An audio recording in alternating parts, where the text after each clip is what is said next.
Welcome to another episode of Gentleman Code Chronicles. I'm your host, Chris, and I'm just ecstatic to have this man here with us.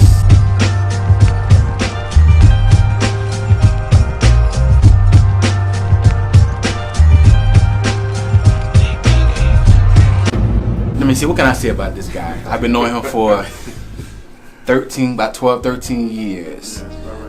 He's a bishop, he's a prolific preacher, teacher. He's over church growth for Church of God of Christ worldwide.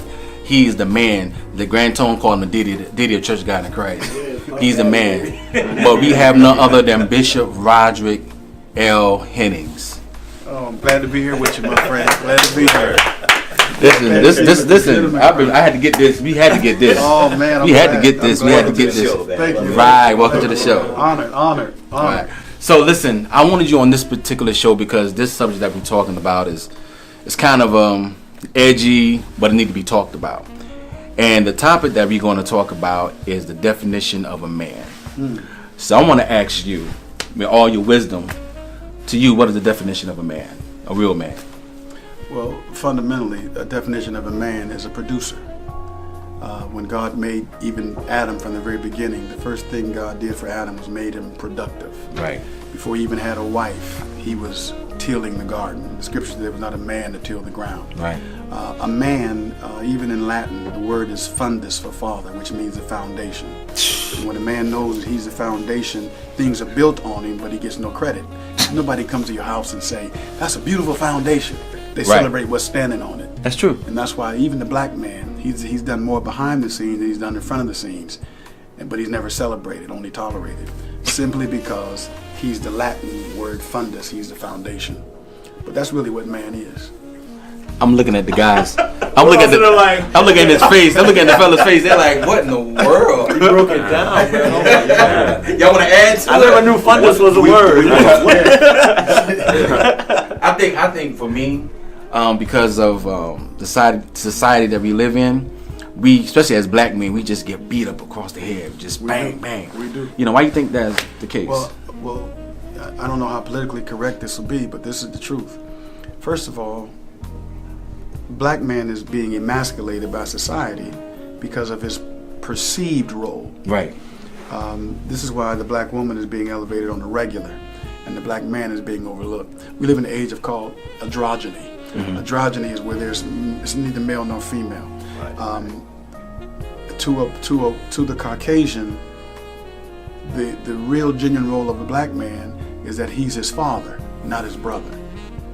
Because the first man, Adam, was of the ground. Right. Hue means color. So even from the Genesis, black man is the father. And you have the children rebelling against their father. And the Caucasian knows it's easier to empower the woman than it is to empower the black man. So if you keep him emasculated, that's why you turn on television from Mary Jane being Mary Jane to have and have-nots. Right. If you see the slicksters, the one who's surreptitious and slick, it's the woman. It's the woman. It's the black man who's either the buffoon, the homosexual, or the drug addict. That's true. Because if I can ruin his image, you won't ask about his character. Stop right there. He said ruin the image. I'm gonna take a break. Y'all talk to Bishop for a minute. No, really. I mean, you know. Wow. But that's it, though. That's it. Because you first, before you guys are sharp, looking good, got all them fancy watches on your wrist. But before you knew the brand of that watch, you got to get close to the watch to see the brand name. It was the image of the watch that caught your attention. And when you got close enough to the image, then you start checking out, oh, let me see this. And you check out the name. You didn't buy it from a distance for the name. You bought it from a distance from the image. And see, the image of a black man is power. But if he can destroy his image, you'll never inquire about his character. Right. That's why you see now you have what's called phenomales and genomales. A phenomale is a person who looks strong, but he's internally weak. That's where the word pheno comes from. Genes, he's a male genetically, but he's not a male demonstratively. And so that's why you can have a black man transvestite, means vestments. He put on clothes and get a couple of surgeries and be on the front of Time magazine. Now this is amazing to me that the person of the year was a black transsexual, not a man, not a black man, but a transsexual. I missed that. It was. I seen Yeah, that. so I remember that. the point is, if they can keep black men emasculated and weakened, no one ever inquire of your character, and you'll be disrespected by everybody. Never get close enough to see the name. I agree. Yeah, absolutely. I mean, y'all sharp. I'm looking at his watch, and the first thing I would do, if once the interview's over, I'm gonna look close and be like, hey, let me see what's this, man? But it's the bling that got me. It was the image that got me. The attraction, right. Yeah, it was the image that got me. Right. But most black men don't look in the mirror. We look out the window because we already taught that we don't really have the worth. So we want to be something that we're not. We've been Eurocentrically influenced, and so we measure our worth and our value by a system that's more European than Afrocentristic. Wow. So a guy got into argument. Afrocentristic. Yeah, That's for the example, word. I was talking to an imam, 3 of them, and they would say, man, the Bible was written by a white man, and that's a white man's book. I said, okay, let me buy into your postulation. That means please let us forward know. thinking Please let us without know. you postulate, you forward thinking without a plan. Forward. I said, if that's the case, then you're more of a hypocrite than me, because you're sitting here as Joseph X. X ain't African. You got an Arabic name. Now, Arabs took Africans in slavery before Western America. Wow. So if you want to talk about the origin, well, you really should be outraged at the Quran, because the first slave masters were Arabic in the year 300. So you thinking about Willie Lynch, and over here in America, man, you really need to change your name again. Right. My point is, see, his image has already been ruined. So to take on the Arabic disposition is not black. Right. So we're spending our lives, you talking about the definition of a man, we're up here trying to define who we are. We're supposed to be answers, but we're walking around as questions.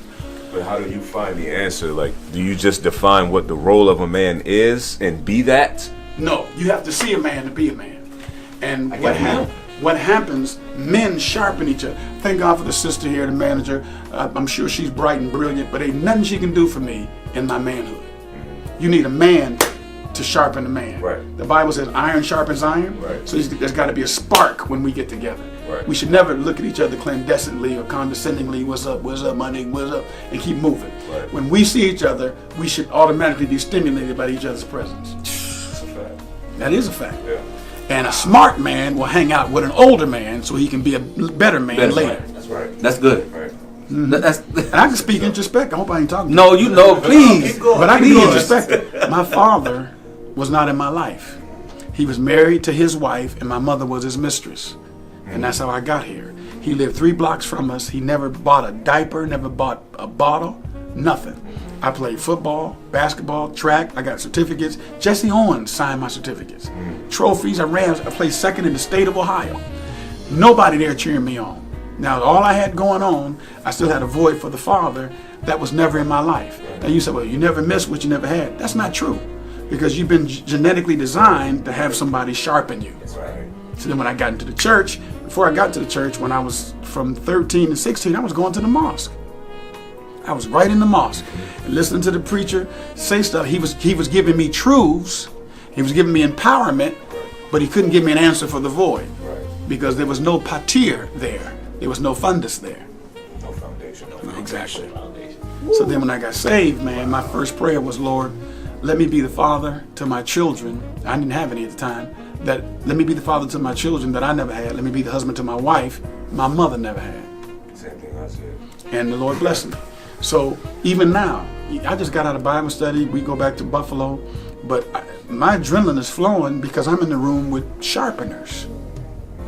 We all be better after we finish talking. That's what we should be. Yeah. Man, you be ready to be better. conquer the world. So even if we gonna go down, now we can really take this beating, but they gonna look like Right. they've been in the fight. I'm looking at the fellas and they sitting there like me and Pastor Jonathan, we know you, so we get this. It's like crazy. But I'm looking at their faces, they like blown away. Yeah. I have a question. I heard this before. Why do you think black men today are not getting married? Well, this is not a political show. Black men are outnumbered by women 8 to 1. Right. And a lot of women have become whorish psychologically. I didn't say whorish physically. They become whorish psychologically. So as a result, the man can jump from woman to woman with no strings attached, and because he hasn't been around priestly men, he doesn't know the value of marriage. When you turn on Hollywood, people living together, investing, getting rich, Right. with no emphasis on marriage. Right. Right. You know what I mean? So this is not a covenant world. Marriage is covenant. Right. And so one of the main reasons is that these guys are meeting, no offense to women, the truth of the matter is a lot of women today are not helpmeets. They won't help.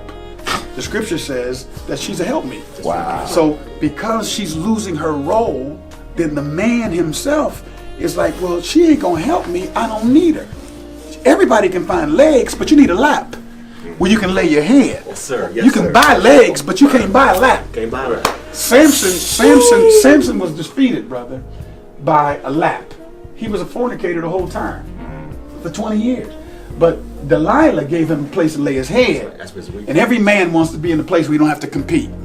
There it is. There it is. See what I mean? That's it. So a lot of women are taking pictures with their back to the camera, showing their butt. Don't know that's how they put you on the block in slavery time. They want to see what kind of bed one she would make. So you never took a photo. Do the research. That's true. A woman never took a photo in African time, rather than slavery times, face forward. You took it from the back because he's measuring up what kind of winch you're gonna make. So she thinks she looking fly on Facebook and social media with her back to the camera, turning around showing her butt, but she don't realize that men ain't looking for her. They're looking for futures. Right. See, but she, the mindset, she ain't coming to be a help. She coming to get help. Wow. I'm blown. I mean, that's just real. I mean, that's not conjecture. That's just real. Pastor Jonathan, do you want to I add? have nothing to say, man. You always got something to say. You don't got nothing to say today, though. But see, I learned as a child, especially when I spent my 4-year tenure here, Right. my college year here. Right. I learned it's best to just be quiet sometimes and just listen. Right. When you're in the company of somebody who has the knowledge and the wisdom like that, you just let them run. You let them run, and you become the human sponge. I've learned that. Listen, AG. Man. I agree with everything you just said, and I learned a lot just in this little moment that we having right now. But I see myself. I'm married. I have 4 children, and thank you. And I very much believe in, the order of God. Where, and this is how I say. You can correct me if I'm wrong. Okay. I definitely believe in, Christ over man, the husband, man over wife, and then wife over children. Meaning that, like, Christ is my covering, and I'm led by Him, and then I lead her, and she leads the children. And That's partially correct. Okay. So I think when I saw that, it was so attractive. It was so attractive to me because I like that. Like you said, my father, he didn't live in the home with me, but he lived across town with his wife. And when I got to visit, I got to see a man. Like you said, in order to be a man, you got to see a man. Right. And I was jealous of my half brothers and sisters because they got to have him. Yeah, I feel you. Wow. I feel you. And I had that void. Yeah, man. That's real. And I tried to fill it with street dudes, like street hustlers and gang members and drug dealers. Because they were in my environment, but they were the masculine figures that I saw. I got you. And they nurtured you. And I wanted to be in the room. I wanted to draw from that energy of just being around other men. Right. Absolutely. And that's what men do. Right. We want to be in the room. And That's the nature. Yep, that's the nature of a man. Yeah, and like you said, it wasn't until my wife now, who was my girlfriend then, was pregnant and said, I ain't getting no another abortion. I'm gonna have this baby. I had to face the truth of where I was gonna be, and I was gonna be a father. And I knew that if I ever had a child, I was gonna be in that child's life. So that's when I went to God. I didn't go to church. Yeah. I went to God and I said, you're gonna have to teach me how to be a father. And then his answer to me was like, well, come sit next to me. And I'll show you. Guess where you're sitting now? Right. In church. No, but that's right. That's Right. profound, brother. I appreciate that. But That's profound. What is the order, Bishop? He was talking about the order. Yeah, What he is was. it? I'm speaking biblically. I'm not talking about from my measurement. It's God first. God is first. The head of every man is Christ.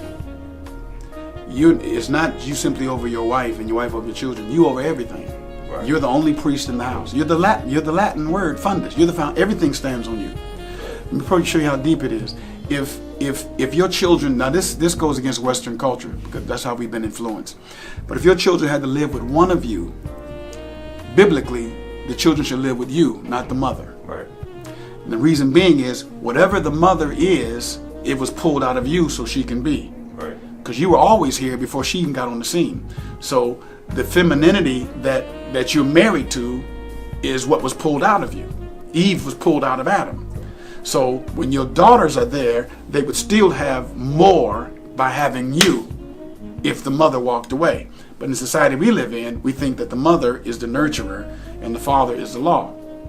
But biblically, if you had a child, biblically, you would pick who your daughter would marry. You'd pick who your son would marry. And your wife wouldn't say anything. Because the head of every man is Christ, so you're the head. So you can't be headless to not be able to speak to the whole family. Right.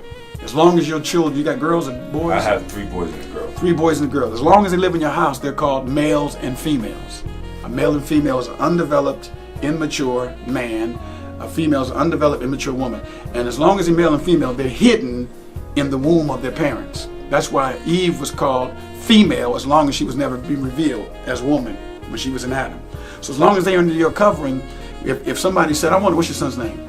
I got Anthony, and then I got Stephen. Okay, Anthony, Stephen, and what's the other name? Christian. How old are they? 12, 11, and 8. Good. Somebody come to your door. I want to see Stephen. You ain't gonna let Stephen come to the door. You come to who you, sir? Because as long as they're in your house, they're covered by you. Right. They're male and female. Right. They have no identification but the name of their father. That's powerful. That's real. That's powerful. When young men used to come to my house and want to see my daughters, you know, she said, "Dad, I like him." I said, "No, you don't." You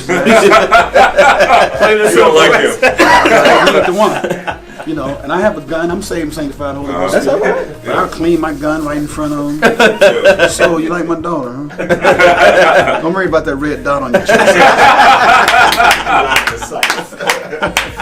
Like Bad Boys, Young Thundercats. Young Thundercats. But see, we're not taught that as a whole. You know what I mean?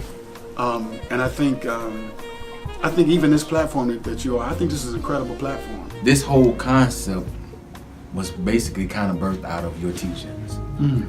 After I went through my storm and I felt abandoned, like by myself, I'm like, okay, there's some things that I need to talk about. And I began to think about some of the things that you were saying that you poured into my life.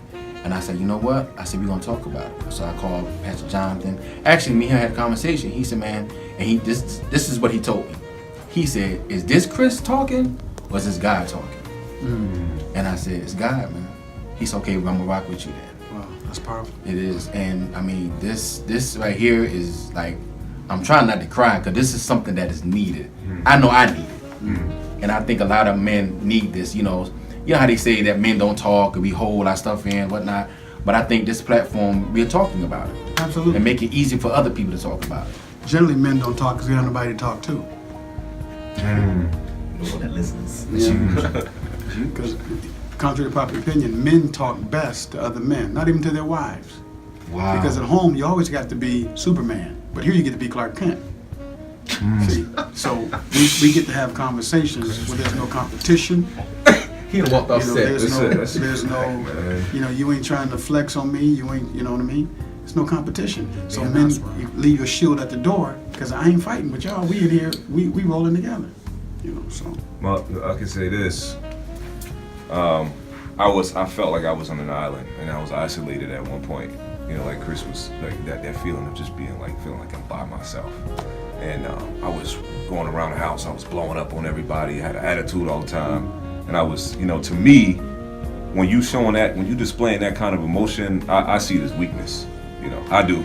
I could be wrong, but I just see it as weakness. And I was messed up. And then when these guys came into my life, I thank God because like I just felt like I needed an outlet.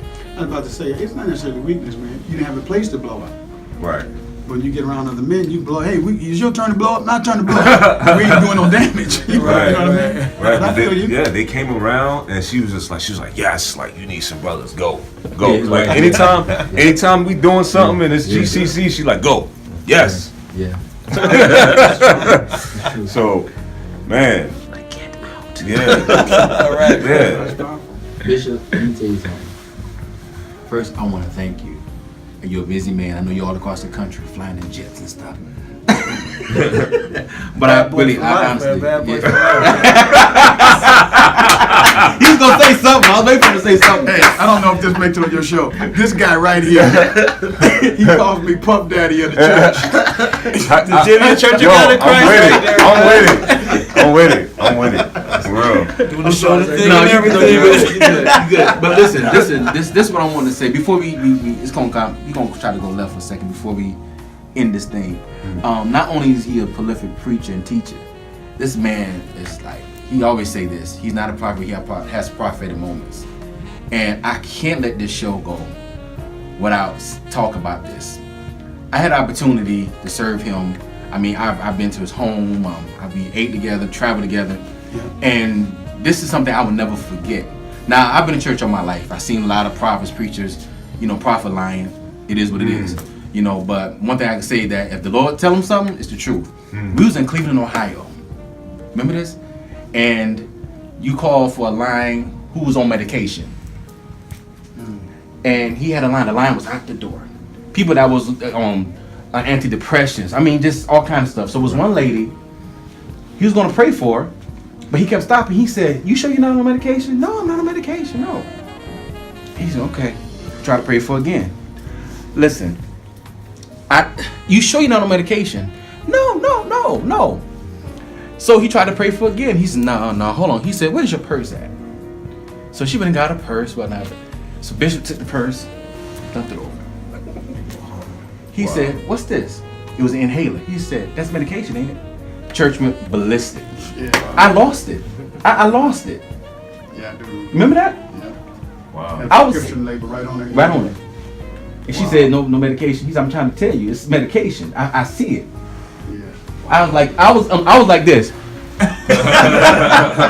Blown away. I just had to tell that story. It ain't got nothing to do with the back end. Y'all see I'm the visionary, so I just wanted to say it. But any last words I want to talk to Bishop? Say anything Question, about Bishop? what suggestions could you give us concerning the topic that we have for tonight to being a better man? I think sessions like this should be regular. Cross denominational lines, cross church barriers. If we're able to do this, man, it sounds kind of idealistic, but you can change the world. Most men don't have a network. We don't have a network. We have net worth. We brag about our 401ks, our 403bs, our retirements, but we don't have a network. If we have a network, we work. And if you did something like this, breakout stuff, because you can take the stigma of church out of it and go somewhere. But if most men don't get the vent. That's true. That's true. Most men don't get the vent because at home you got to be the hero. Right. But I think if you have sessions like this where there's no pretension, there's no judgment, and then you have a covenant agreement outside of your taping of your show. Hey man, whatever you look, man, I'm struggling with crack. I'm still on drugs. Man, I'm wrestling with my sexuality.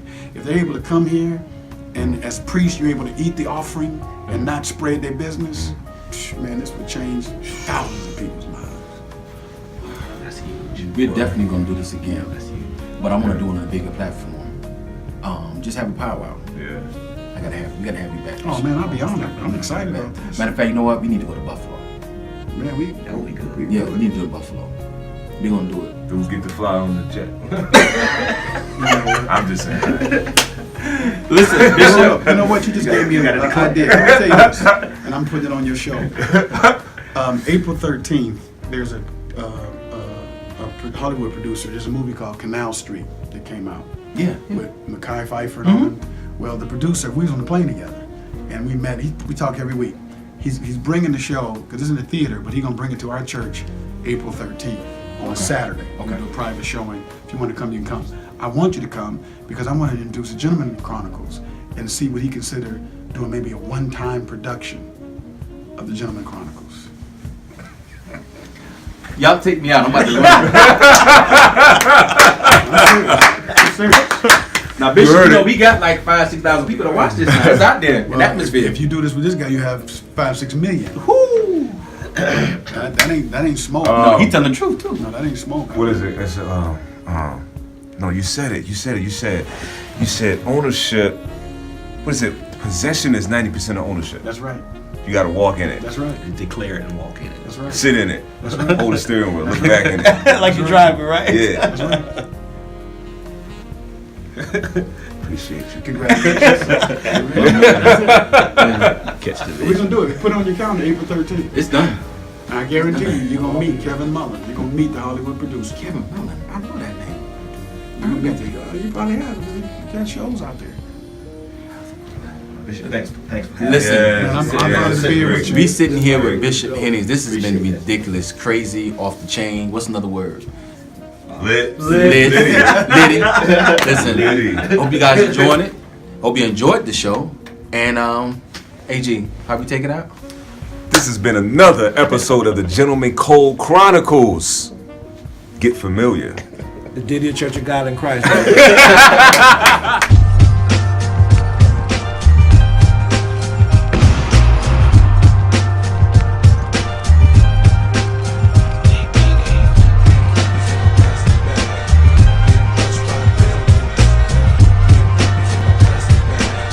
Getting crushed by building.